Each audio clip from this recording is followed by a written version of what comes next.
Hey folks, it's Florida Deere. Today I'm posing a question. This John Deere 322, barn find or turd bucket? So I'm going to get into how I came about getting this thing and what costs I have in it, total costs, initial costs, those kind of things.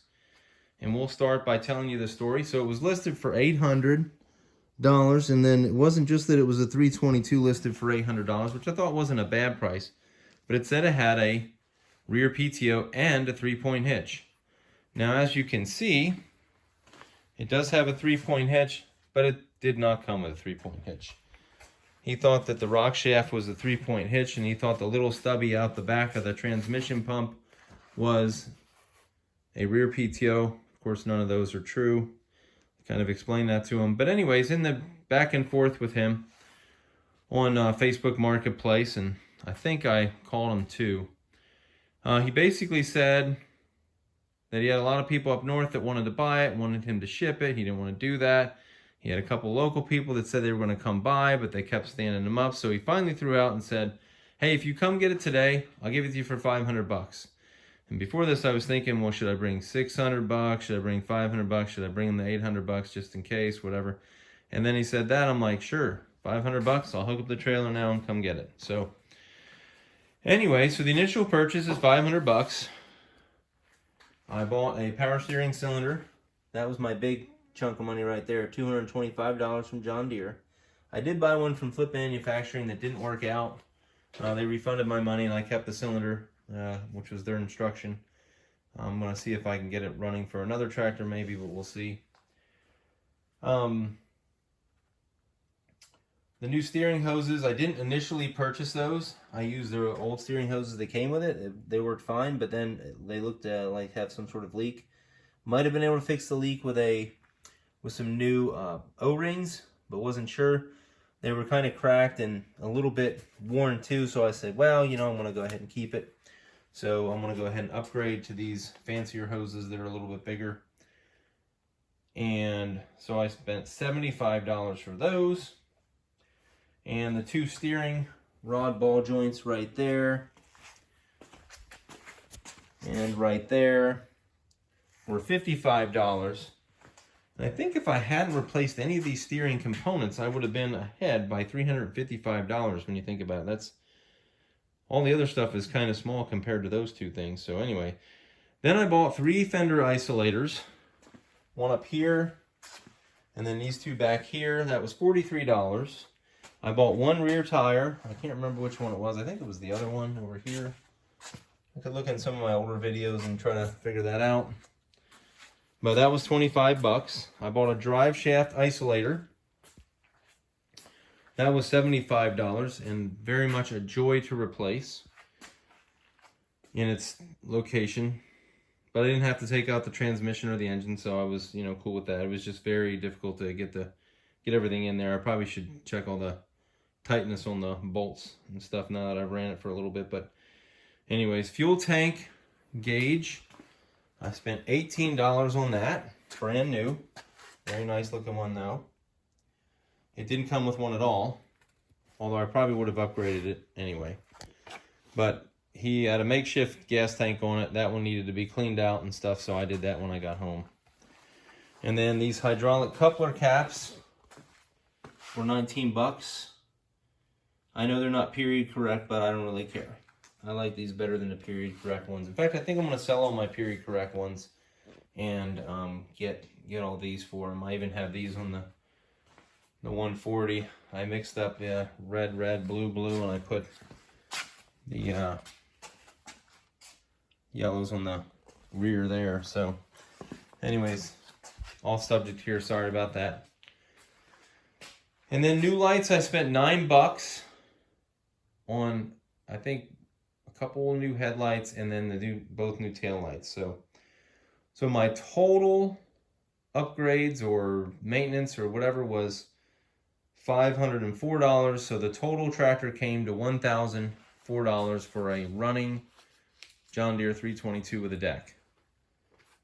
So what were some of the I'll go over the pros and the cons But first I'll make this disclosure. I did not add in any of the fluids or the filters or anything into this cost because those are routine maintenance items, so I would do those on anything, and they would be done by most people on any purchase, I would think. So anyway, so the pros for this tractor are the compression in the engine is 155, and more importantly that it's 155, it's actually 155 across all 3 cylinders. Anything above 130 is supposed to be good. I thought it was really cool that all 3 of them were exactly 155. So that shows some pretty even wear, or basically almost no wear, on an engine with well over 1,100 hours on it. It has all the lights. That's another benefit. Often they have the headlight, but very rarely do you get both, not just the surround, but the actual plastic red piece on both sides, which I thought was pretty cool. Might be the first tractor of this era that I've ever had all the lights on. Doesn't have any leaks. I had a small leak, I think, on here that I just need to tighten it up from when I replaced them. I think that was pretty much it. Whoops. And let's see. So not only is the engine running really good, but the hydraulic pressure from the pump develops 950 psi. So that was pretty cool. Did the pressure check on that. The hood is in excellent shape. There's no really serious dings. This might be the worst thing right there. That little tiny thing. Most of it's really good. I did do a once over, getting it polished up and waxed up and stuff, but the yellow is still there. And some of these hoods, they're so old that yellow is turned white, it basically bleached white. So it's in really good shape. All the metal is straight, and we'll get into the way it looks in just a minute. It's straight, the pan is straight, the side panels are straight, the dash tower panels are straight. This part is not smashed in anywhere around here, around there. The back of it's not smashed.